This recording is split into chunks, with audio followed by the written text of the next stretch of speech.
이제 예배가 있었잖아요. 저는 참 좋았습니다. 수많은 그동안에 어떤 기념 예배가 있었는데, 우리 형제 자매들하고 우리 어떤 가족들끼리 외부 손님을 많이 초청하지 않고 오붓하게 교제하는 시간이 저는 참 좋았습니다. 그때 우리 덕주 형, 우리 창주 형이 말씀을 나눴었잖아요. 우리 두 형제와 제가 96년 9월 달 한 달에 차례로 세례를 받았었거든요. 그래서 지금으로 이제 아주 오래된 친구, 제가 나이는 좀 작지만, 제가 제일 젊지만, 정말 오래된 친구가 아닌가. 자, 함께 했던 시간들이 참 소중하게, 예, 생각이 됩니다. 그래서 창주 형은 도서관에서 초대를 받아서 그런지 계속 뭐 많이 했다고 하는데, 저는 서면의 지하철 승강장에 서 있다가 초대를 받았거든요. 열차를 기다리고 있다가. 그래서 그런지 저는 지하철에 근무를 하게 된 거지 않았나 그런 생각이 들었습니다. 예.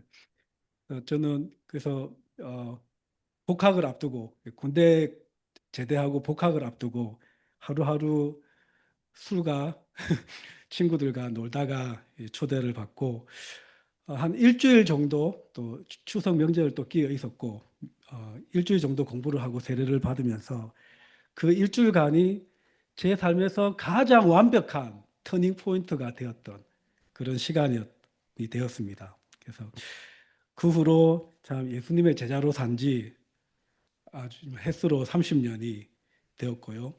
그래서 돌아보면 참 감사함도 있고 참 아쉬움도 참 많은 것 같습니다. 이제 하지만 그 아쉬움보다는 참 감사함을 더 많이 생각을 했었는지 모르겠는데 했었던 것 같고 지금 또 그 구원의 감사함을 잃지 않고 살아가고 있다는 게 참 감사합니다. 근데 지금 이제 돌아보면 참 아쉬운 점이 참 많이 있었던 것 같아요. 지난 세월들을 돌아보면 아마 형제 자매 여러분도 다 그럴 것 같습니다. 그래서 좀 더 돌아가면 좀 더 싱글의 삶을 더 잘 즐겼을 것 같고 좀 더 내 삶의 균형을 더 잘 잡았을 것 같고 부부관계도 더 좋게 만들 수 있을 것 같고 여러 가지 더 잘할 수 있을 것 같은 그런 생각도 듭니다. 여러분들은 어떻습니까? 지난 시간을 돌아보면 아쉬움도 참 많이 있죠. 그때 이것을 투자했더라면 지금 훨씬 더, 그죠? 뭐, 또 여유로웠을 텐데 이런 생각들도 우리가 참 할 수 있는 것 같습니다. 오늘 제가 준비한 설교는 결핍 속에 깨닫는 은혜입니다. 예. 솔직히 제목 마음에 안 들죠? 마음에 듭니까? 예. 이왕이면 풍요로움 속에 깨닫는 은혜였으면 좋겠는데, 우리 삶이. 그렇죠? 네. 이 결핍은 풍요로움의 저 반대쪽에 있는 그런 단어잖아요. 그래서 뭐, 풍요로움 속에 깨닫는 은혜를 우리가 또 언젠가는 누릴 수 있겠지만, 오늘은 예, 결핍 속에 깨닫는 은혜를 같이 한번 생각해 보고 싶습니다. 예. 어, 그 전에 아까 반대편 얘기했는데, 풍요로웠을 때가 우리가 있습니다. 우리 1년을 돌아보면 풍요로운 시기가 있습니다. 그렇죠. 역시 제 원고를 예, 미리 보신 것 같이. 네. 한가위 추석에는 왜 풍요롭습니까? 예, 먹을 게 많고, 쉬는 날, 예, 회사 안 가서 좋고, 그렇죠. 아이들은 할머니나 할아버지한테도 용돈을 받고, 예, 우리 막내가 명절이 자주 있으면 큰 부자가 되겠다고 얘기를 하더라고요. 예. 늘 한가위만 같아라. 그런 말이 있듯이 참 우리 삶의 풍성함을 많이 누리고 싶은 게 큰 바람입니다. 하지만 우리 삶은 풍성함보다는 더 많이 실감하는 것은 결핍입니다. 그래서 제가 결핍에 대해서 종류를 한번 생각해 봤어요. 제가 물질적 결핍이 있는 것 같습니다. 물질적 결핍이라 하면 의식주에 관련된 거겠죠. 그죠? 물가가 너무 높잖아요. 그죠? 물가가 높아서 뭘 하나 사려고 해도 너무 힘듭니다. 우리 자매들 옷 사려고 하면 많이 망설여지죠. 그렇죠? 네. 옷이 많습니까? 네. 당근 많이 이용하시기도 하고, 그죠? 우리가 좀 더 싼 거를 사기 위해서 좋은 것을. 예.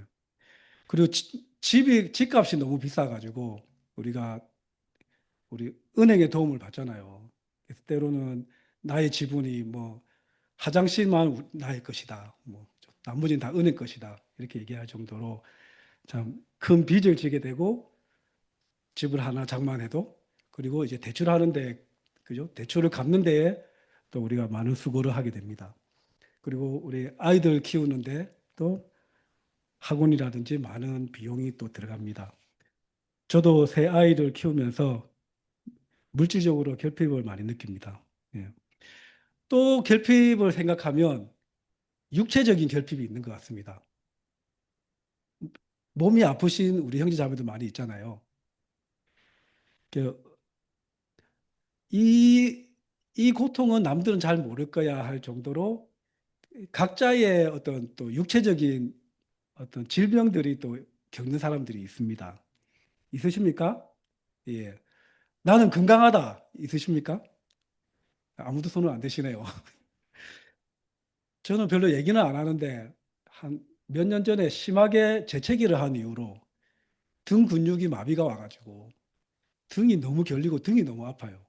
그리고 이제 십몇 년 전에 걸렸던 목 사무실에서 너무 이제 조금 고생을 일을 너무 열심히 해서 목에도 병이 와가지고 그래서 목하고 등이 저는 너무 결리고 일어나기도 많이 힘들어요.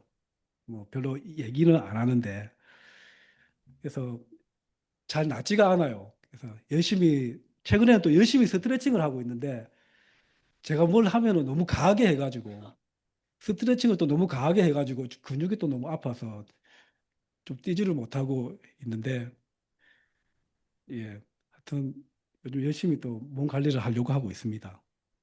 그래서 육체적 결핍이 있고 또 결핍의 종류를 생각하니까 정서적 결핍이 있는 것 같습니다. 어떤 사랑과 어떤 관심 받는 거라든지 인정받는 것, 또 지지받는 것, 어떤 그런 것들의 어떤 결핍들이 있었을 때, 또 충분히 정서적으로 채워지지 못했을 때, 그것이 나중 우리가 자라서는 성품적인 결함으로 또 나타나고 그죠? 어떤 사람은 너무 이제 절제를 하지 못한다거나, 또 어떤 사람은 화를 참지 못한다거나, 그죠? 또 나와 다른 것을 포용하지 못한다거나, 여러 가지 어떤 피할 수 없는 그런 정서적인 결핍들을 우리 모두가 다 갖고 있다는 생각이 듭니다. 또 마지막으로는 영적 결핍이 있는 것 같습니다. 어떤 정서적 결핍과 약간 비슷하지만 이 영적인 것들만이 채울 수 있는 어떤 저 같은 경우는 인생에 대한 공허함, 진정한 평화가 없고 뭐 기쁨이 없고 뭔가 하는 일은 제가 좀 학창 시절부터 원하는 것들은 좀 잘 이루어낸 것 같은데 아무도 모르는 삶의 어떤 고독 이런 거 있잖아요. 아무에게도 채울 수 없는 그런 빈 공간. 그리고 내 삶을 어디로 가야 되나 그런 어떤 방향성 또 가치관에 대한 어떤 그 고뇌, 갈등. 그래서 지나고 보면 하나님만이 채울 수 있는 그런 공간이었던 것 같습니다. 근데 저는 그런 영적 결핍을 많이 느꼈기 때문에 저는 학창 시절에 어떤 좀 종교에 관심을 가지고 이제 어떤 종교적인 집회를 많이 찾아다녔습니다. 그래서 어떤 교회에 가서는 혼자 귀신 들린 사람으로 이제 앞에 나오기도 했고 다 이렇게 하니까 다 넘어가는데 혼자 서 있어가지고 예수님 이름으로 성령 충만하니까 다 쓰러지는데 혼자 서 있어가지고 앞에 불려 나가서 이 사람을 위해서 기도하자고 막 다들 막 이렇게 몸 흔들면서 기도했던 그런 기억도 있는데 저는 어떤 영적 결핍을 채우기 위해서 종교적인 그런 집회 부흥회 막 교회마다 찾아다닌 적도 있었습니다. 이런 결핍의 종류들을 제가 좀 생각해 봤고요. 이런 결핍들 중에 사람마다 다양하겠지만 거의 피할 수 없고 모두가 다 가지고 있는 결핍이라는 생각이 듭니다. 그래서 다음으로는 제가 결핍에 대한 태도를 한번 또 생각을 해봤습니다. 어, 우리가 결핍에 대해서 우리 나의 결핍, 자신의 결핍을 한번 생각해 볼 때 여러분들 어떤 태도를 가지고 계신가요? 그 결핍들이 너무나도 크게 우리가 실감이 날 때는 때로는 우리 부모님은 왜 이렇게 뭐 좀 미리 저축을 많이 해 두시지 않으셨나? 나는 여유 있는 집에 좀 태어나지 못했나? 그리고 나는 왜 이렇게 몸이 건강하지 못할까? 우리 부모님은 왜 나를 학대해서 정서적으로 나를 이렇게 결핍이 많은 사람으로 만드셨나? 내 성격은 왜 이럴까? 어? 나는 왜 이렇게 작은 것에도 참지를 못할까? 제자의 삶을 산 지가 언젠데 나는 왜 이렇게 바뀌지 않을까? 쉽게 우리의 태도는 불평의 방향이라고 해야 되나요? 그런 방향으로 갈 수가 있는 것 같습니다. 그래서 또 주위를 보면은 또 비교 대상들이 많잖아요. 참 사실 그런 마음들이 생기는 거는 당연한 것 같습니다. 왜냐하면 TV를 보거나 하면 내가 겪지 않는 결핍들을 또 많이 사람들이 많이 누리고 있는 것을 많이 볼 수 있거든요. 그래서 그 엄마 친구 아들이 엄친하잖아요. 그걸 적용해서 제가 단어를 하나 만들었는데 아치넘, 아치넘이라고 제가 단어를 하나 예, 아는 친구 엄마, 아들 친구 엄마, 예, 아들 친구 엄마를 보면 잘 살잖아요.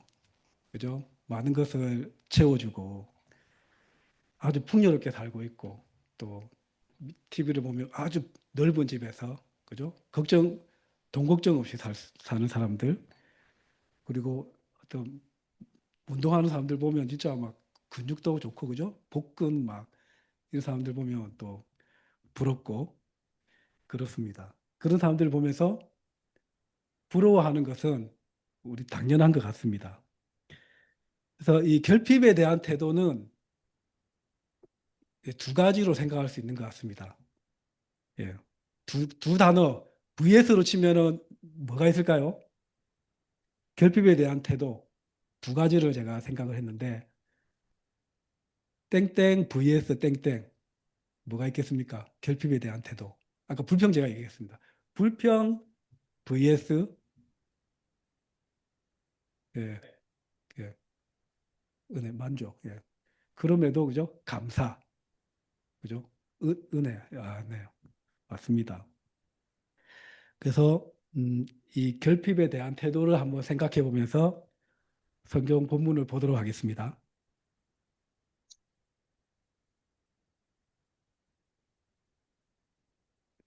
네. 네.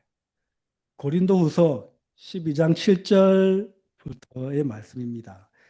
이 결핍을 또 가지고 있는 믿음의 우리 또 놀라운 선배 바울이 어, 어떻게 생각하고 또 어떻게 받아들이고 있는지를 같이 좀 생각하고 싶습니다. 12장 7절부터 읽겠습니다. 내가 받은 엄청난 계시들 때문에 사람들이 나를 가대평가하는지도 모릅니다. 그러므로 내가 교만하게 되지 못하도록 하나님께서 내 몸에 가시를 주셨습니다. 그것은 사탄의 하수인이라고 할 수 있는데 그것으로 나를 치셔서 나로 하여금 교만해지지 못하게 하시려는 것이었습니다. 나는 이것을 내게서 떠나게 해달라고 주님께 3번이나 간청하였습니다. 그러나 주님께서는 내게 이렇게 말씀하셨습니다. 내 은혜가 내게 족하다. 내 능력은 약한 데서 완전하게 된다. 그러므로 그리스도의 능력이 내게 머무르게 하기 위하여 나는 더욱더 기쁜 마음으로 내 약점들을 자랑하려고 합니다. 아멘. 바울은 엄청난 계시를 받았죠. 그래서 완전히 삶의 방향이 바뀌었습니다. 예수님을 핍박하고 제자들을 핍박하는 사람에서 이제 예수님을 만나고 나서 이제 예수님을 전하면서 또 굉장히 또 고통스러운 삶을 또 많이 겪었잖아요. 그래서 자기가 그렇게 바뀌고 수많은 사람들에게 또 복음을 전하면서 나를 기적도 행하고 그죠? 그래서 나를 가대평가할지도 모릅니다. 근데 여기서 바울의 결핍이 또 하나 나옵니다. 바울의 결핍이 뭘까요? 본문에 충실하면 예. 내 몸에 가시를 주셨다고 합니다. 어, 대체적으로 이것은 육체의 질병으로 다 이제 해석을 하고 있습니다. 고질병. 그래서 근데 바울이 내 몸에 가시가 있는데 이것을 어떻게 지금 받아들이고 있냐면 내가 교만하게 되지 못하도록 하나님께서 가시를 주셨다고 얘기를 하고 있습니다. 근데 여기 보면 사탄의 하수인이라고 얘기하고 있잖아요. 그래서 사탄의 하수인이라고 할 수 있고 사탄이 나를 시험한다는 그런 게 아니고 하나님께서 내 몸에 가시를 주셨다고 얘기를 합니다. 그리고 그 이유가 자신이 교만해지지 못하게 하기 위해서. 그래서 바울의 몸에 이 가시는 바울을 굉장히 힘들게 했죠. 그런 생각을 하지 않았을까요?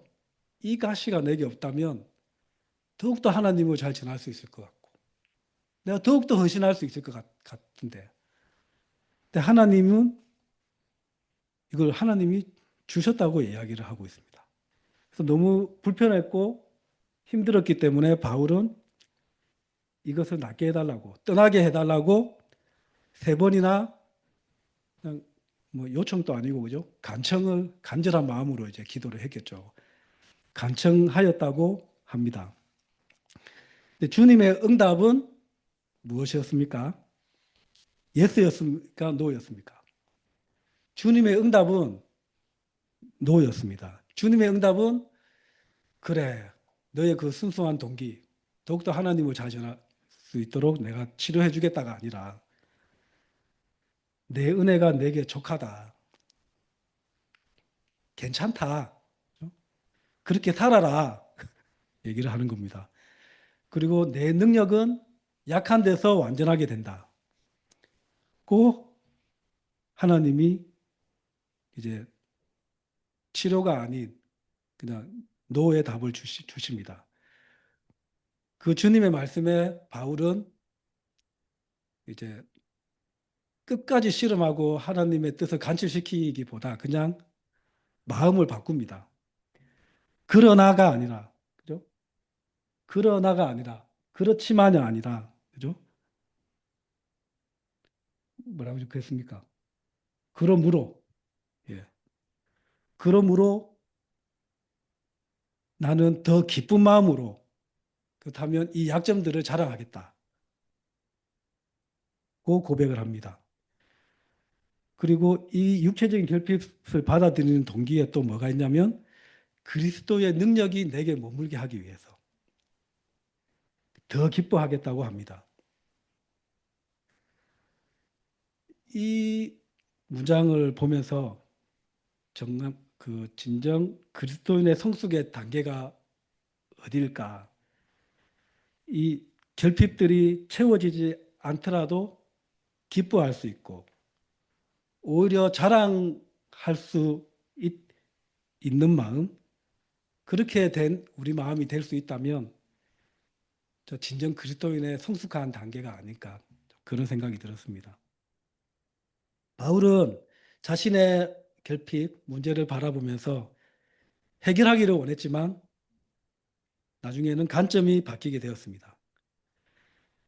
나의 문제, 결핍, 이 약점들 그렇다면 이것들을 결국 하나님이 허락하셨다면 하나님이 계속 주겠다고 결정하셨다면 그 약함에서 오히려 주님의 능력이 나올 수 있다. 그것을 바울은 고백하고 깨달았던 것 같습니다.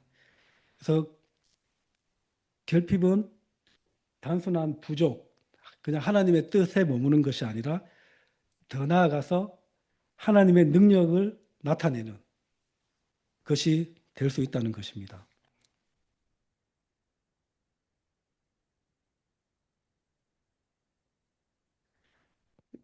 12장 10절입니다. 읽겠습니다. 그러므로 나는 그리스도를 위하여 병약함과 모욕과 궁핍과 박해와 곤란을 겪는 것을 기뻐합니다. 내가 약할 그때에 오히려 내가 강하기 때문입니다. 아멘. 육체적인 결핍뿐만이 아니라 온갖 종류의 결핍을 다 겪고 있다고 얘기를 하는 것 같습니다. 병약함, 모욕, 정서적인 거죠. 공격들을 받는 거죠. 궁핍, 물질적인, 먹고 살기 너무 힘든 거죠. 궁핍, 박해, 곤란을 겪는 것, 동족들에게도 그죠? 박해를 받고 그리스도를 위해서 이렇게 겪는 것들을 바울은 기뻐합니다. 그리고 내가 약할 그때에 오히려 내가 강하기 때문이라고 고백을 하고 있습니다. 그리고 이 정서적인 어떤 공격을 또 생각하면 바울의 이런 헌신에 대해서 그죠? 우리 그리스도인들이 인정을 해주는 것이 아니고 고린도 교회에서도 바울이 강교한 속임수를 쓰고 있다. 그런 오해까지 또 받고 있는 상황이었습니다. 이런 많은 결핍들에 대한 바울의 선택은 그 결핍을 해결하는 데만 집중하는 것이 아니라, 그죠? 하나님의 뜻을 찾고 하나님의 뜻을 받아들이고 감사하는 삶을 선택했다는 것입니다. 내 은혜가 내게 족하다. 하나님은 충분하다고 얘기를 하시는 거죠. 우리는 결핍에 대해서 어떤 선택을 앞으로 할 수 있을까요? 우리가 겪는 너무나도 힘든 결핍을 생각하면 하나님의 뜻이 여기에 있다고 생각하기는 정말 쉽지 않은 것 같습니다. 내 은혜가 내게 족하다. 하나님이 괜찮다 하는데 저는 안 괜찮습니다. 저는 안 괜찮아요. 괜찮습니까? 어떤 부분은 진짜 안 괜찮은 부분이 있어요. 그래서 이 바울의 선택은 정말 큰 도전이 되는 것 같습니다. 그래서 이런 수많은 결핍들, 아까 종류를 얘기했는데, 영적인 이제 결핍을, 우리 영적인 필요들을 충분히 채울 때, 바울처럼 이런 결핍들을 우리 어느 정도 극복을 할 수 있지 않나, 그런 생각이 듭니다. 그래서, 그리고 결핍을 굉장히 절실하게 느끼다가 채워졌을 때, 또 감사함이 더 큰 경우들이 많이 있잖아요. 몸이 진짜 많이 아팠던 사람이 나았을 때, 그죠? 건강의 소중함을 우리가 더 많이 느끼고 있고. 근데 항상 건강한 사람은 별 그거 생각조차를 잘 못하겠죠. 그런 거 생각하면 어떤 감사함의 비밀이 결핍에는 분명히 있는 것 같습니다. 지난달이었나요? 그 지난달이었나요? 우리 서울의 캠퍼스 형제들이 와서 말씀을 나눴잖아요. 그때 평찬을 나누는 한 형제가 죄인의 두목이었다고 자기는 그런 표현을 했었잖아요. 반응을 했던 한 형제는 나는 죄의 종이었다. 뭐 이런 또 반응을 했었어요. 아까 뭐 건강 얘기도 했지만 우리가 죄인이었고 내가 얼마나 그 부분에서 어둠의 삶을 살았던지를 깊이 생각한 사람은 이 빛 가운데 삶, 구원의 삶이 더 많이 감사할 것입니다. 그래서 그것을 항상 또 기억하는 게 중요하다는 생각이 듭니다. 그래서 그때 설교를 했던 한 형제는 이제 또 힘든 상황 속에서 기도하면서 자신의 마음을 바꾸는 어떤 그런 싸움, 그런 노력을 하는 자신이 대견했다고 그때 나누었었거든요. 그래서 바울 또한 이 문제에 집중하면서 세 번을 기도했지만 그 마음을 이제 바꾸었습니다.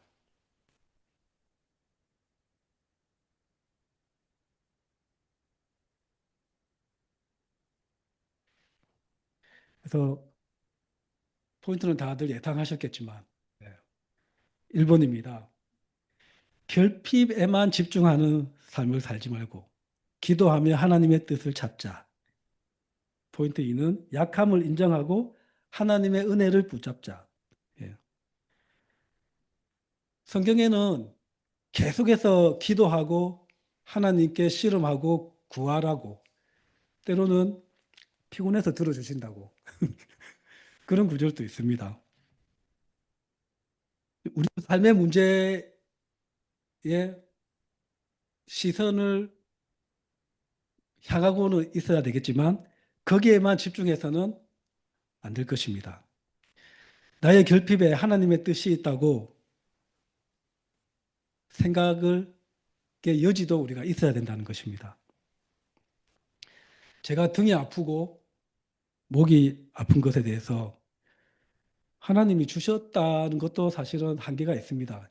제가 너무 심하게 몸에 온 힘을 주면서 기침을 잘못해가지고 재채기를 잘못해서 경련이 왔는데 근데 제가 열심히 운동하고 근육을 풀고 해도 이게 참 낫지가 않아요. 근데 제가 여기에만 몰두를 할 수는 없지 않습니까? 그죠? 주님의 응답이 빠른 치료가 아닐 수도 있는 것입니다. 오히려 제가 여기에 몸이 너무 아프고 이런 것을 생각한다면 바울처럼 그래, 내 은혜가 내게 족하다. 내 능력은 약한 데서 완전하게 된다는 하나님의 음성을 들을 수 있지 않을까 그런 생각도 듭니다. 그래서 또 내가 원하는 시기, 성경에는 하나님의 때와 우리의 때가 다르다고 하잖아요.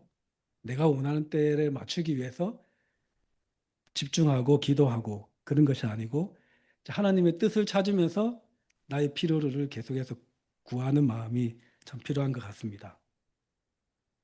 하나님의 능력이 나의 약함, 나의 결핍에서 완전하게 된다는 것을 우리가 깨달아 갈 수 있었으면 좋겠습니다. 약함을 인정하고 하나님의 은혜를 붙잡는 마음이 우린 참 필요합니다. 나의 약함을 생각하면 사실 내가 해결할 수 있는 부분은 별로 없습니다. 내가 해결할 수 있다면 빨리 할 수 있지 않았을까요? 그죠? 오랜 기간 바뀌지 않는 나의 상황들, 또 나의 어떤 물질적, 정서적, 육체적, 영적 결핍들, 어쩌면 하나님 앞에서 내가 얼마나 약한 존재인지를 더 드러내 주는 부분인 것 같습니다. 우리 각자 자신의 약함을 인정하면서 하나님의 은혜를 붙잡아 갈 수 있기를 바랍니다. 이제 마지막 장입니다. 그 다하라 요네코라는 사람이 있습니다. 혹시 들어본 적이 있는지 모르겠는데 산다는 것은 황홀하다는 책이 있어요. 그 책의 주인공이거든요. 이분이 이 책의 내용을 제가 잠시 소개를 해드리면 그 사랑하는 어머니를 이제 병으로 잃고 이 방황을 하다가 고등학생입니다. 고등학생 때 고3 때 18이죠. 너무 이제 좌절하고 방황하다가 죽기로 생각하고 달려오는 기차에 뛰어들었습니다. 근데 안 죽었어요. 대신 두 발이 잘리고 이제 한 손이 잘리고 이제 오른손에 손가락 세 개만 남고 살아남아 버린 거예요. 그래서 사고 직후에 이제 또 막 수술도 많이 하고 그죠? 죽지도 못하고 어떤 몸이 이렇게 삼지절단이라고 하죠. 얼마나 많이 비관했을까요? 그죠? 절망에 빠져 있었을 때 병원에서 선교사 지망생이던 한 청년을 통해서 복음을 이제 전해 듣게 됩니다. 그리고 어느 날 성경을 읽다가 고린도후서 5장 17절에 새로운 피조물이라는 말씀을 보면서 마음이 완전히 바뀌게 되었대요. 어떻게 바뀌게 되었냐면 나에게는 아직 오른팔이 남아있다. 손가락이 아직 세 개나 있다. 그것을 깨닫게 되면서 이 성경 이제 복음을 통해서 이 황홀한 인생을 사는 비결을 비밀을 알게 되었다고 적혀 있어요. 그리고 그분이 이제 할머니가 되었어요. 이제 할머니가 되어서 50년 이상의 이제 인생을 돌아보면서 인생이 황홀할 정도로 아름다웠다고 고백을 하는 거죠. 내가 이분이 뭐 어떤 강연이나 많이 다니셨나 싶어서 좀 찾아봤더니 어떤 그런 활동들을 많이 하지는 않았어요. 그냥 이 책의 내용들이 많은 곳에 소개되어 있습니다. 그래서 어떻게 이런 고백을 참 할 수 있을까? 어떤 책의 내용에 보면, 근데 또 이 복음을 전해준 이 선교사 청년하고 또 결혼을 했어요. 근데 어떤 결혼 생활에 어떤 내용도 있는데 감자 한 개를 못 깎아가지고 또 절망하다가 이제 감자를 엎어놓고 칼로 이렇게 칠 수 있잖아요. 그러면서 이제 또 기도하면서 이것도 자르게 되면서 또 감사 기도하고 뭐 이런 내용들도. 그러니까 감자 하나를 못 깎아서 너무 이제 막 힘들어하면서 감자 하나를 깎았을 때의 어떤 그런 감사함에 대한 내용도 있더라고요. 근데 돌아보면 바울도 그렇고 이분도 그렇고 또 온몸에 화상을 입은 어떤 뭐 교수도 있잖아요. 젊었을 때 그렇게 입었지만 또 열심히 공부해서 그런 어떤 여자분 교수도 있고 분명히 우리가 생각하는 엄청나게 낮은 상황의 처지 그런 환경 속에서도 불평과 저주 속으로 가는 것이 아니라 감사와 그죠? 하나님께 영광을 드리는 쪽으로 가는 사람들이 실제적으로 지금도 많이 존재하고 있습니다. 이런 사람들은 자신의 결핍에만 집중해서 사는 사람이 아니고요. 행복이 가진 것에 온다고 그렇게 생각한 것이 아니고, 그죠? 가진 것에 오지 않아도, 말이 좀 그렇네요. 가진 것이 없어도 행복을 있다는 거죠. 행복하게 살 수 있다고. 그래서 마지막으로 제가 말씀을 드리겠습니다. 결핍 속에서 하나님께 기도하고 하나님의 말씀을 듣고 마음을 계속해서 바꿔가는 삶. 자신의 약함을 인정하고 하나님의 은혜를 누리면서 살아갈 수 있는 우리 모두가 되기를 바라면서 마치도록 하겠습니다. 예, 감사합니다.